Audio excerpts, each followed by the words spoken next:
Olá, você está aqui no programa Você com a Palavra. Toda semana você tem um assunto novo, né?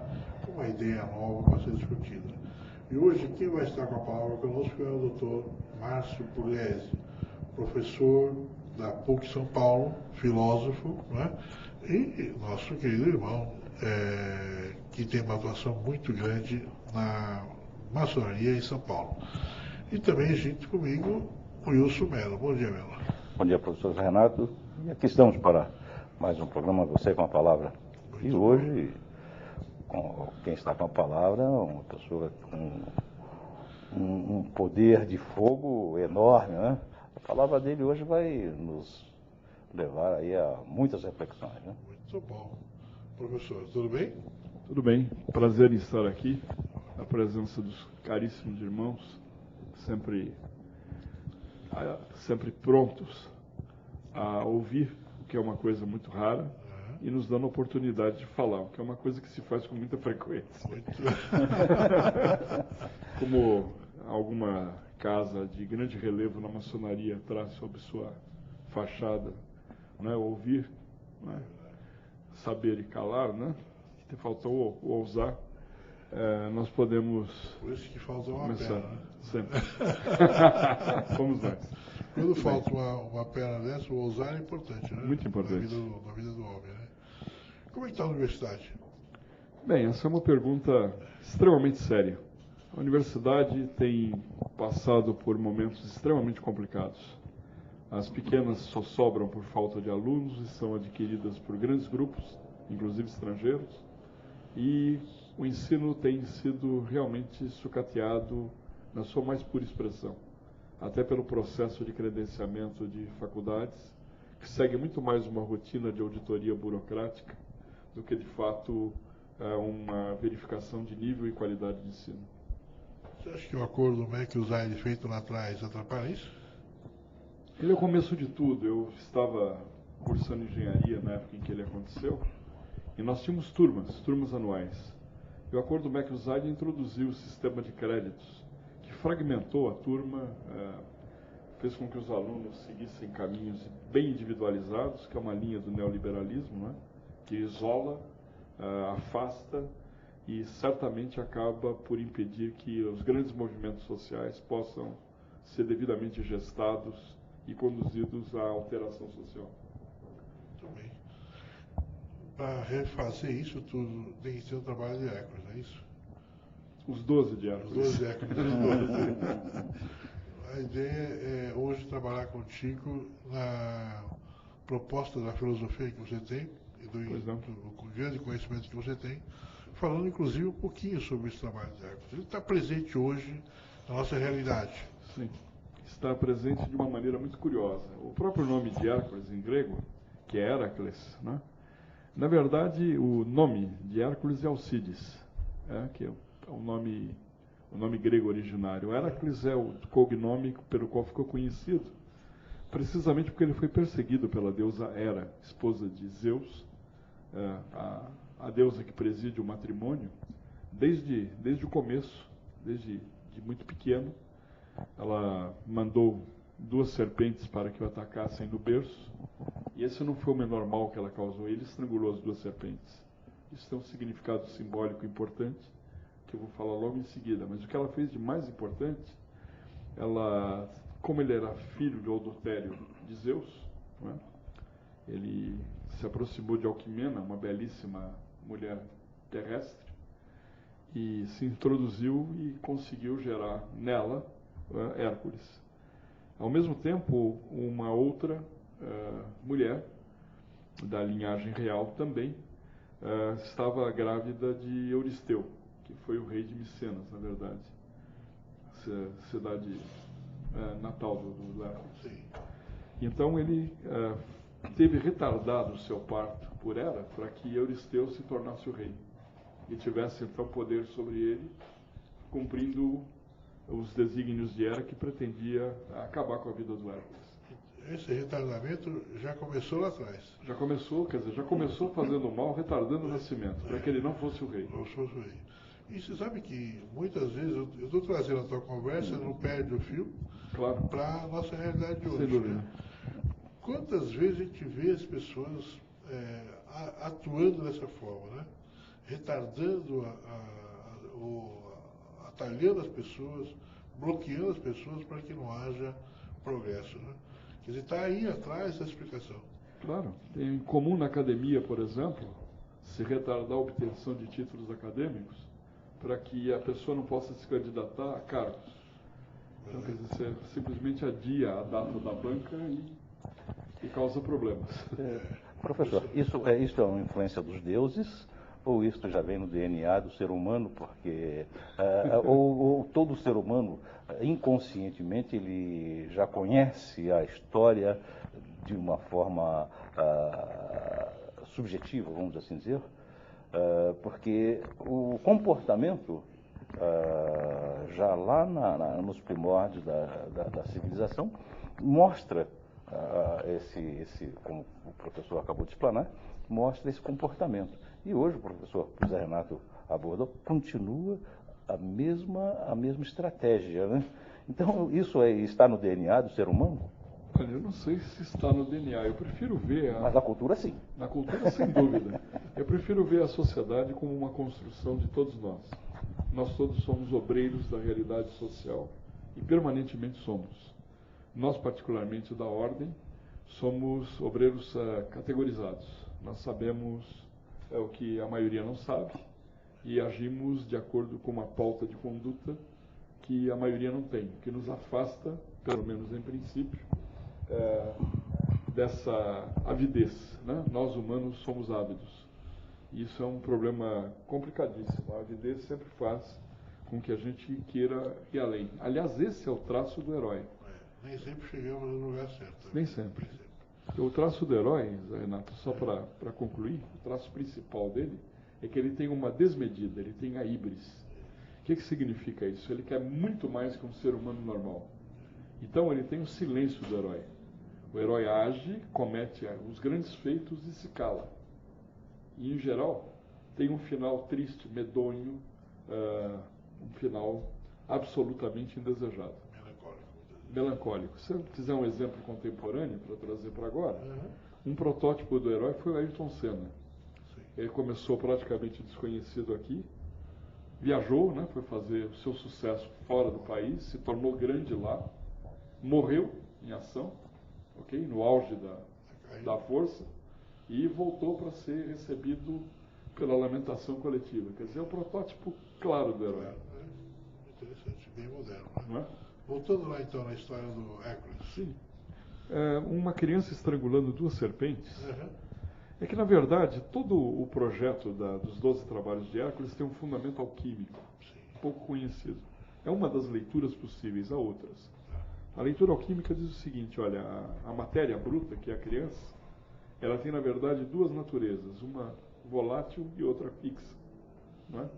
Então, o tempo todo que se fala, em termos de alquimia, é que para transmutar a matéria, que é o que nós também falamos na nossa ordem, você precisa fixar o que é volátil e aperfeiçoar o que é fixo.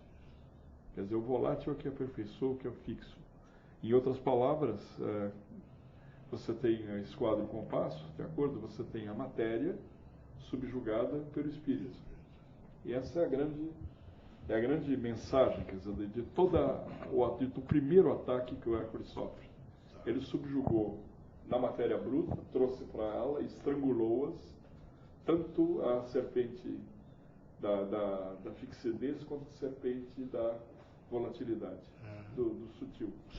Não é? Se lê a Tábua de Esmeralda, por exemplo, ele fala separar o sutil do espesso com grande indústria, que é basicamente o que nós fazemos, separar o espírito da materialidade, vencendo, portanto, essa avidez. E aí, como é que continua essa história? Bom, ele cresce e descobre que está sujeito a Euristeu. Não é? E Euristeu lhe propõe 12 trabalhos. Notem, o número 12, ele indica o ciclo completo. Não é? Quem visita uma loja maçônica vai ver que tem os 12 signos do zodíaco que estão lá, porque fecham o ciclo e são, conjuntamente com a corda, o selo hermético do ovo filosofal que é a loja. No caso do Hércules, ele percorrerá cada um dos estágios, perfazendo o trabalho ao longo da vida, de separar o espírito do corpo. Essa é uma preocupação que a gente acaba tendo também na nossa vida normal. Claro. Né? Tanto é que a gente fica procurando a missão e não acha, porque não separa. Nós, em geral, perguntamos, mas eu vim aqui para quê? Então, basicamente, para que o espírito supere a matéria. Só que a matéria também precisa ser nutrida. Não é? Então, a dualidade humana, que o nosso querido Wilson falou, é uma coisa extremamente importante. Por quê? Eu preciso sustentar a matéria na medida da necessidade da matéria, mas se o meu espírito também não for alimentado, eu não consigo ter uma vida boa. E esse é um problema seríssimo. E sempre a gente descuida disso, né? Sempre. A gente descuida disso. Né? Quando a gente... Porque as situações que a gente vive acabam não permitindo que você acalente o espírito. Né? Porque você não vê. Né? E tudo que você não vê, você não sente. É que, na verdade, sem ele eu não tenho noção do que seja uma vida boa.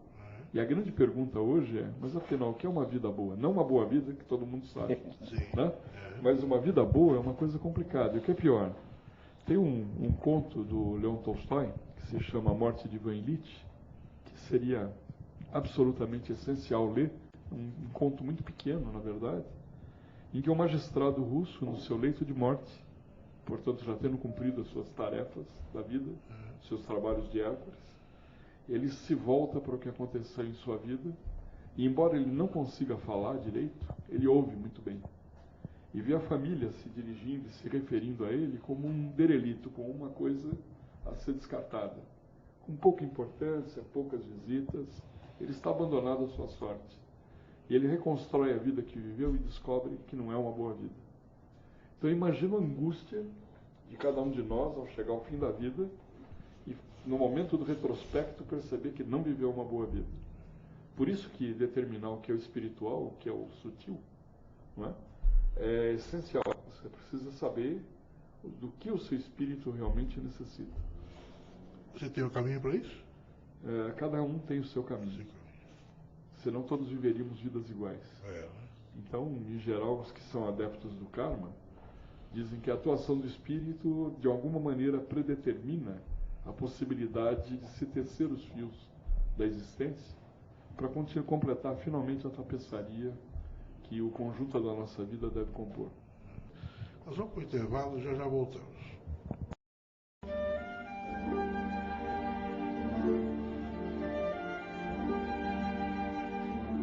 Ele sempre foi o mais adiantadinho da turma.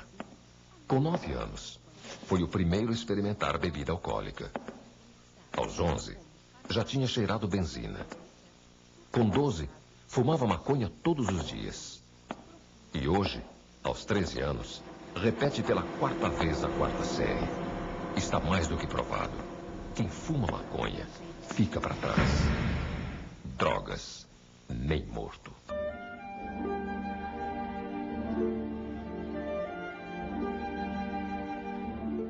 Muito bom. Você está de volta aqui no nosso programa Você com a Palavra.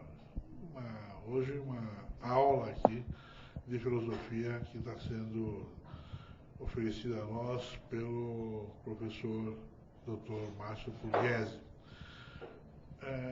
Você lembra que a ideia nossa é de conversar sobre os 12 trabalhos de Hércules e o caminho está por aí, só que a gente sai um pouquinho fora do assunto para poder sintonizar, colocar você dentro da circunstância em que aqueles trabalhos podem te orientar nesse momento da tua vida. Muitas vezes você pensa que a mitologia, né, os estudos anteriores não influem ou não estão diretamente ligados a você nesse momento. Não, eles estão e servem de base para para a sua conduta. Não é isso, professor? Na cultura ocidental, certamente, o Hércules representa cada um de nós. E é muito fácil ver isso, José Renato, de uma maneira muito clara, pensando o seguinte, olha, os trabalhos que ele acaba por fazer têm várias vezes o caráter de limpeza.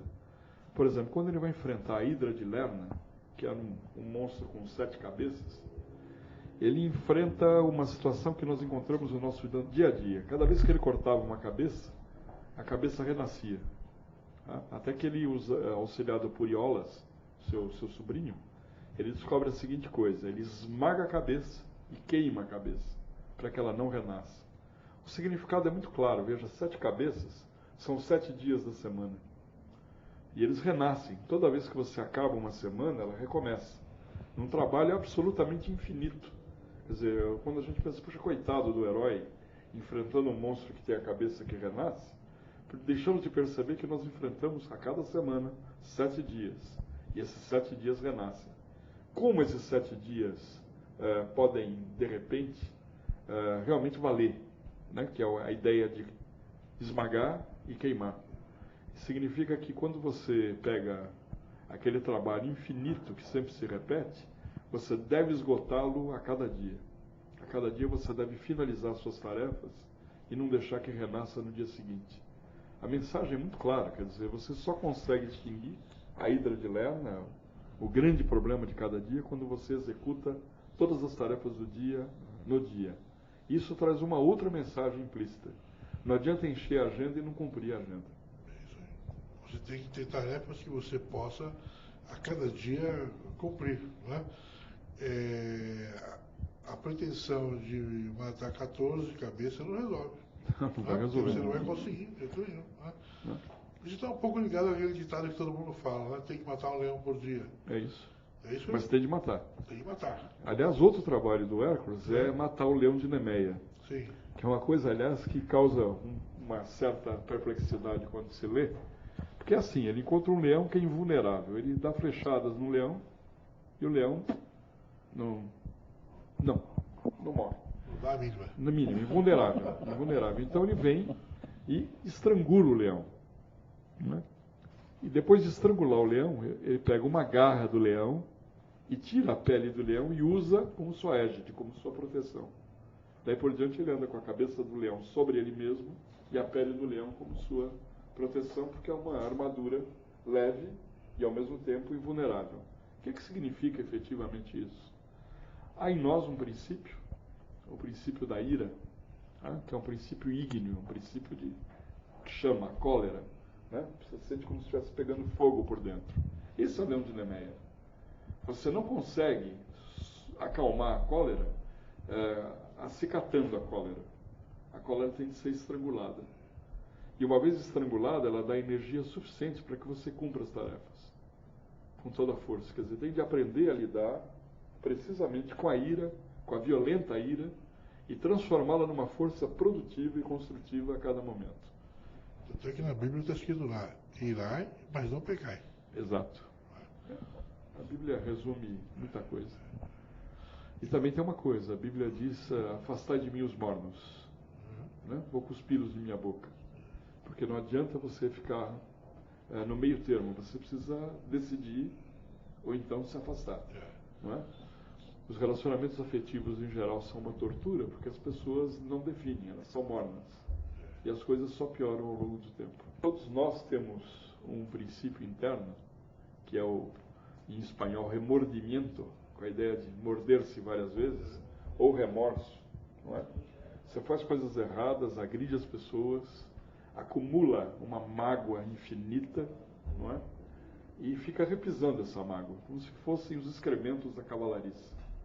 E os cavalos continuam te comendo por dentro. Como é que você faz? Você tem de lavar, você tem de limpar definitivamente essa mágoa, extirpá-la de dentro de si para poder começar de novo. Isso, quer dizer, é uma lição do trabalho de Hércules. É um trabalho que mostra claramente que sem uma depuração interna frequente, sem uma limpeza interior consistente, não é possível perseverar na vida. Olha, é um comportamento bastante difícil, porque o ser humano ele tem dificuldade em eliminar suas mágoas, porque é próprio do ser humano, está no DNA do ser humano ficar remoendo essas mágoas. Né? E isso, na vida, no cotidiano, nós temos assim oportunidade de conviver com esse tipo de pessoas, com esse tipo de pessoas que normalmente acumularam mágoas de muitos anos, inclusive resultando em doenças e outras coisas mais, né? Porque a maioria das doenças são somáticas e essa somatória de mágoas só traz esse malefício para o ser humano. É porque não lavam, né? É justamente por isso. Não, só acumula, né? Não procura lavar. Essa limpeza espiritual é uma coisa muito difícil. Não é para qualquer pessoa. Porque é necessário que ele conheça a si próprio para que ele possa agir dessa forma. Chave. Isso aí. Chave. Conhecer a si mesmo. Nós construímos imagens e vivemos das imagens.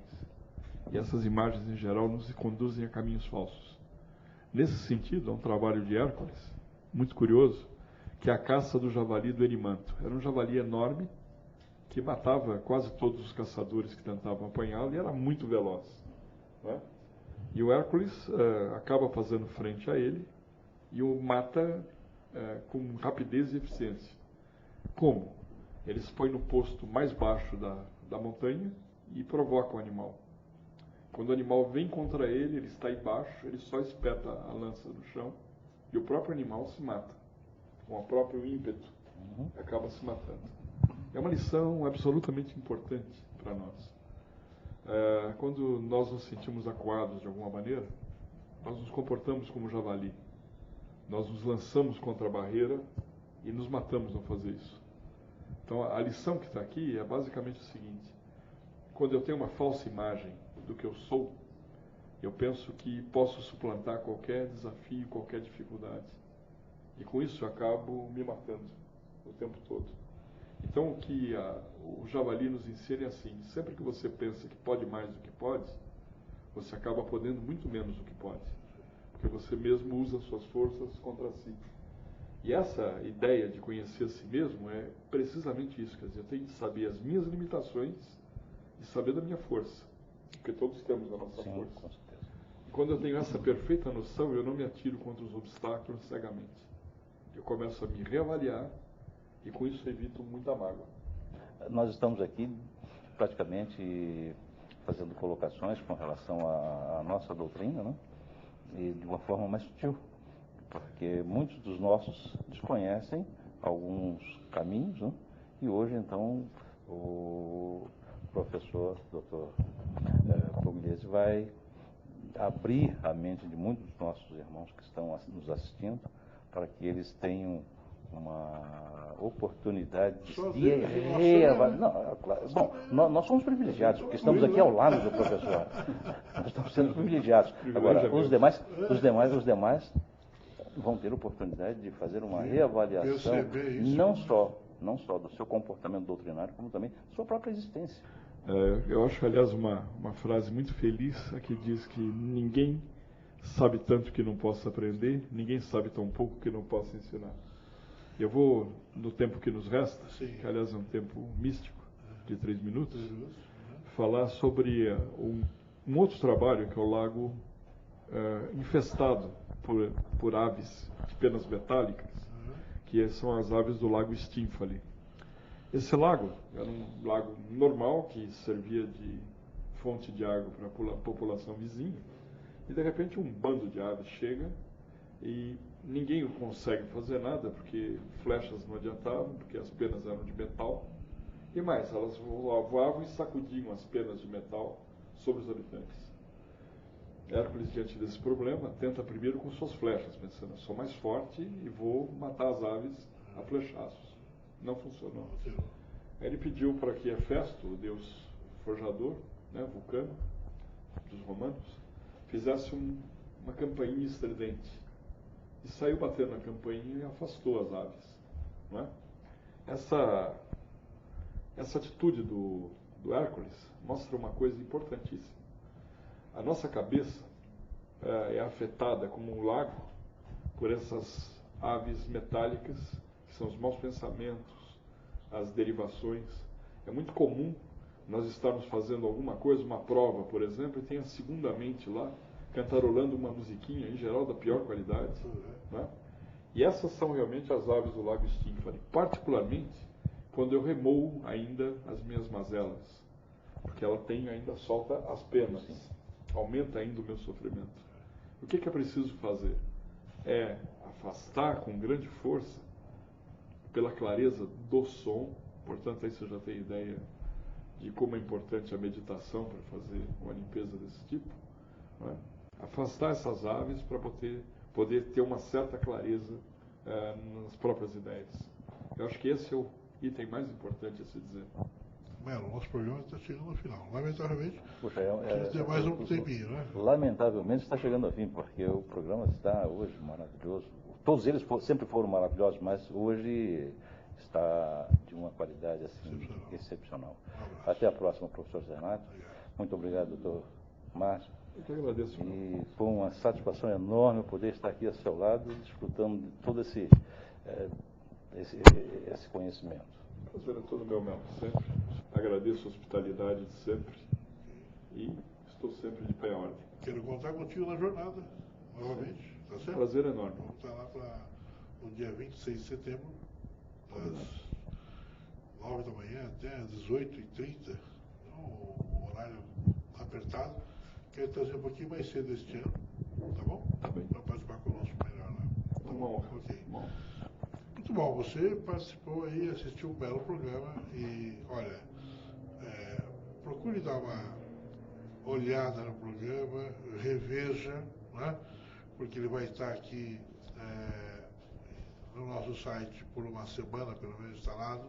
Você pode ler, ouvir, né? Um abraço, até o próximo programa. Você com a palavra.